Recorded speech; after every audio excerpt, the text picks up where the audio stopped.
Selenium for Beginners with Rex Jones II. Closed captioning is available for you. Switch CC on or off.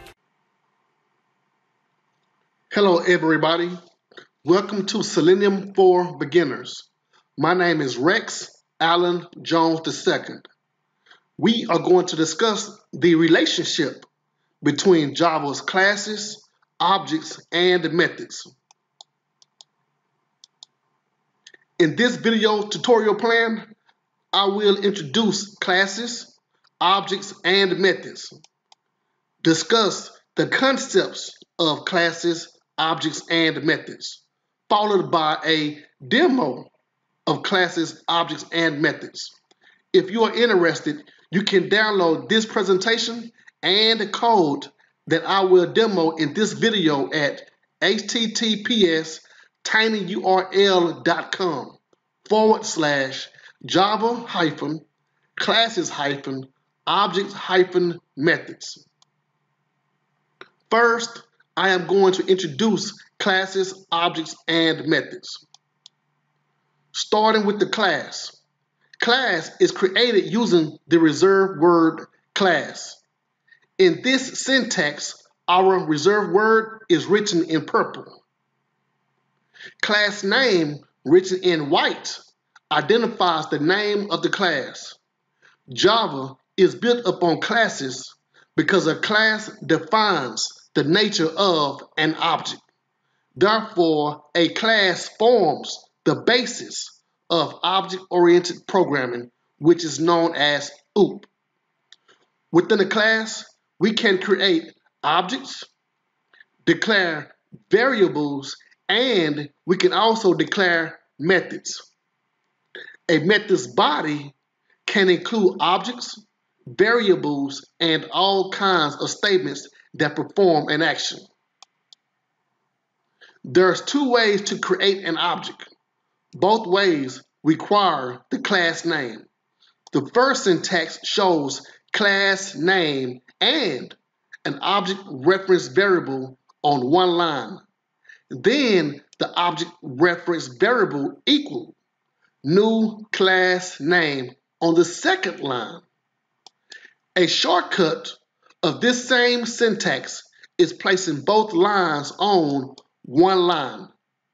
We see the class name followed by the object reference variable equal new class name. Notice there are two class names in both syntaxes. The first class name helps declare a reference to the object, while the second class name assists with allocating the new object.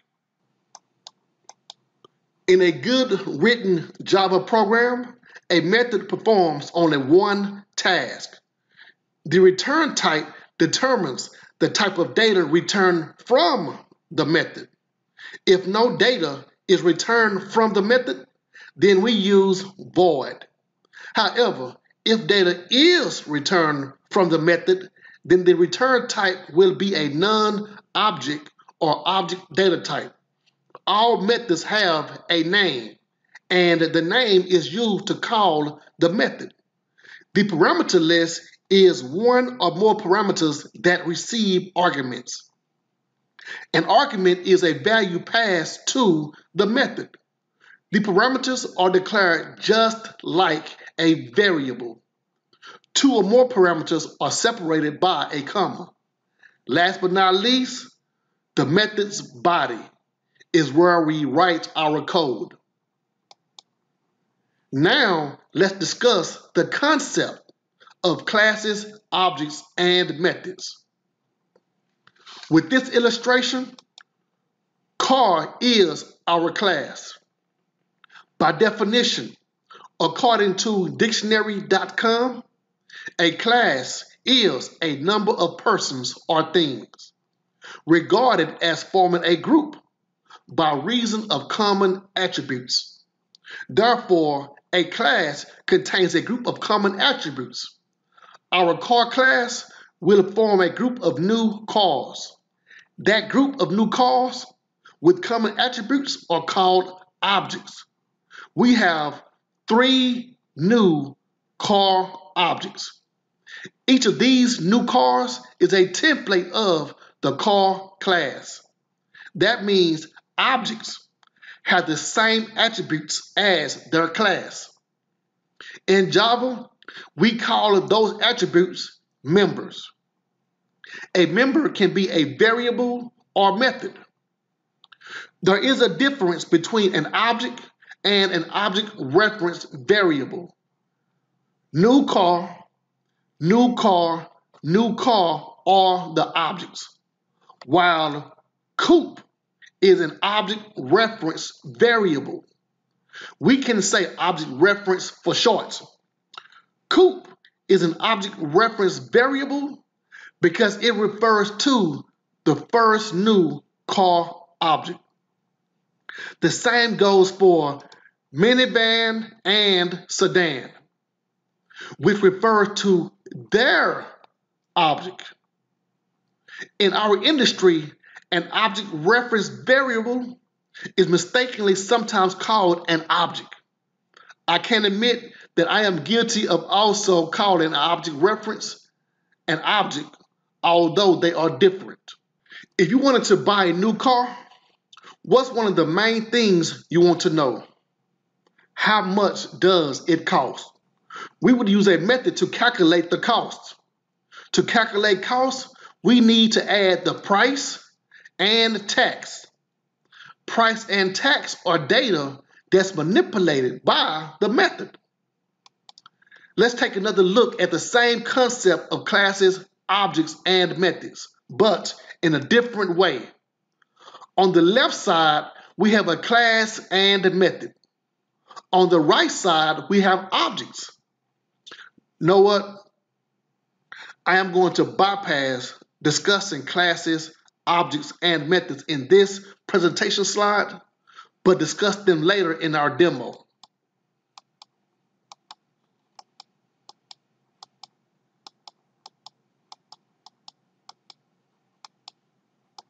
Next, we will demo classes, objects, and methods.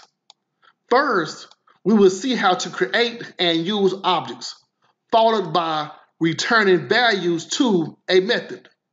Then we will finish with arguments and parameters.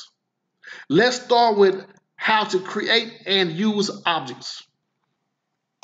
In object-oriented programming, most classes have data and methods. The class is car. Data will be instance variables, int price and int tax. Our method will be calculate cost. Public void calculate cost, which has a task of adding the price and the tax. Int cost equal price plus tax. After assigning the value to cost, we print the cost by writing sysout. What is the car's cost plus cost? In a different class, we have a main method to create our objects. Car coupe, minivan, sedan. Coupe, minivan, and sedan are the type of cars. The data type is car, while a coupe, minivan, and sedan refer to the car type. Do you remember from the previous video, understanding Java variables and operators? We declare a double non-object data type and amount as the variable, then initialize the variable with 2345. We can do the same with object data types. I'm going to take this one at a time and erase minivan and sedan. Then write coupe equal new car. The first line declares coupe as a reference to an object of type car. That's why we call coupe an object reference variable, because it is a variable that refers to an object. The second line creates a new car object and assigns a reference to coupe. These two lines can be written as car coupe equal new car.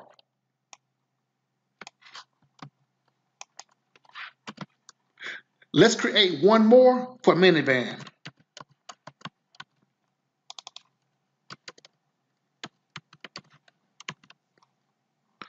Coupe and minivan refer to the car object. As a result, the car object is a template of the car class. So check this out. Since the car class has price, tax, and the ability to calculate the cost, coupe will have its own price. Coupe will have its own tax, and coupe will have calculate cost. The same with minivan. Minivan will have its own price, tax, and calculate cost. Objects are copies of a class, which allows each object reference to have its own copy. Therefore, we can write coupe dot. The dot operator provides access to its copy of variables and methods. Notice the IntelliSense shows price, tax, and calculate cost. This shows that we can assign values to price and tax. Coupe.price equals 14,000. Coupe.tax equal 1,000. Then call the calculate cost method, coupe.calculate cost. Here's what happens when coupe calls the calculate cost method. Our code will assign the price and tax to coupe. Call calculate cost method, add both values within the method, assign the value to cost, then print cost of coupe. Let me show you by debugging. First, we add a breakpoint by double-clicking the line or shortcut Control-Shift-B. A breakpoint is the blue dot in front of the line number. Let's debug.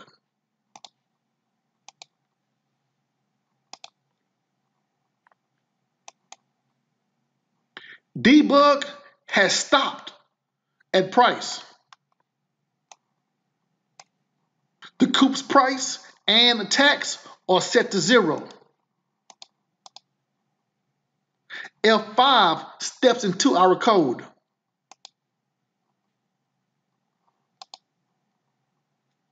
$14,000 is assigned to price.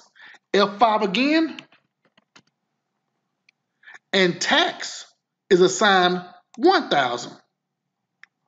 Coupe is getting ready to call calculate cost method to add our price and tax.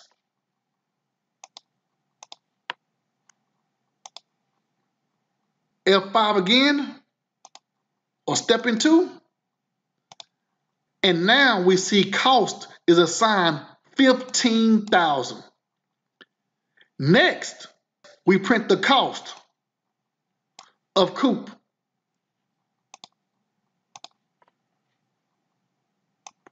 What is the car's cost? 15,000.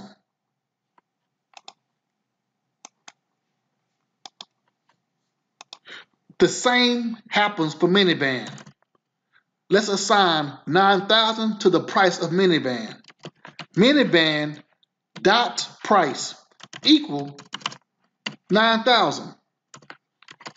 Minivan dot tax equal 1,000. Then we calculate cost for minivan. Remove the breakpoint and run again.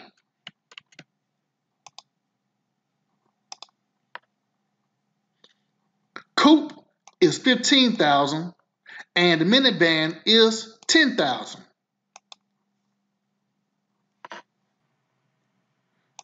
Next is returning values to a method. The key to returning values is return type. Return type determines the type of data returned by the method. Currently, void is the return type, which means our method calculates cost will not return a value. The return type can be any object or non-object data type. Let's go back to coupe and minivan. We see coupe and minivan each calls the calculate cost method. But what if we wanted to see the cost difference between both cars? How would we calculate the difference between coupe and minivan? We need to access the cost, but the cost is calculated in a separate class. We write return cost to access cost and return it back to both callers coupe.calculateCost and minivan.calculateCost. Notice the error. Void methods cannot return a value. We must change void to int because cost has an int data type. After returning cost, we need to assign the value. Let's assign coupe.calculateCost to int coupe cost. So when coupe calls calculate cost, the price and the taxes are calculated, printed, returned to the method, then stored in variable coupe cost. The same for minivan. We will store the cost into int minivan cost. Now we have access to cost for coupe and minivan. Let's calculate the difference between both cars.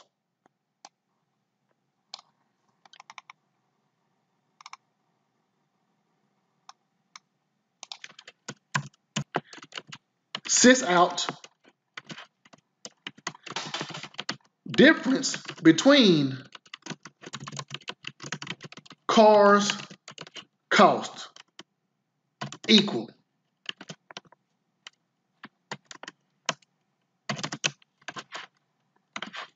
coupe cost minus minivan cost. This print statement subtracts the cost of minivan from the cost of coupe. Let's run.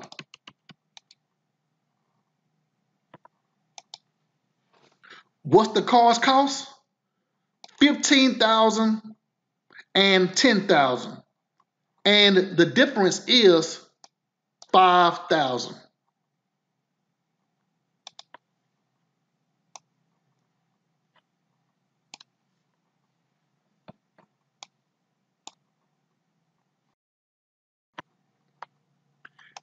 Next is how to use arguments and parameters. It's possible to pass one or more values to a method when calling the method. The values passed to a method are called arguments. To pass an argument, we place a value inside of the caller's parentheses. For example, let's say registration is also a cost to a car. We write the registration cost 1,500 inside coupe.calculateCost. The variable that receives an argument is called a parameter.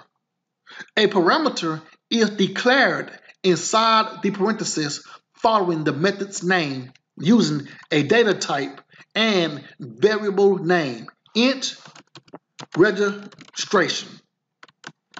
Notice the error was removed from coop.calculateCost to minivan.calculateCost. The method calculateCost int in the type car is not applicable for the arguments. It's not applicable because the caller has no argument while the method is expecting a registration value. Let's add 500 as the registration cost for minivan. Let's add registration to the calculation with price and tax. When coop and minivan calls calculate cost, it will pass 1,500 and 500 to registration inside the parentheses. So registration is included with the cost calculation. Let's run.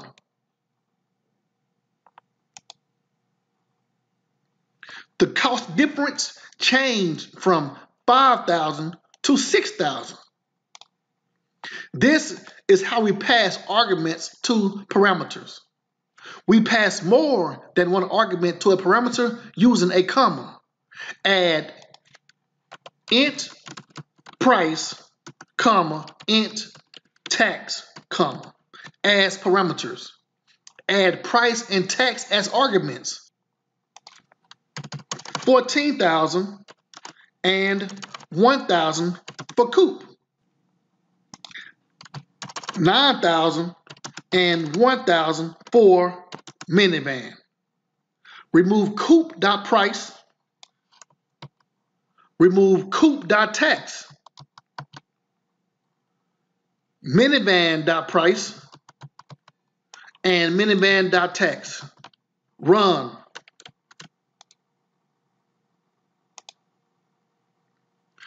We have the same results. Coop is $16,500. Minivan is $10,500 with the difference of $6,000. That's it for the relationship between classes, objects, and methods. If you are interested, you can download the presentation and code at tinyurl.com/java-classes-objects-methods. tinyurl.com/java-classes-objects-methods. Online courses coming soon. Books available in paperback, ebook, and PDF. All Part 1 ebooks and PDF documents are free. Programming books for UFT. Programming books for Java. Here's the Selenium automation book. And TestNG. Subscribe to get notification of future videos.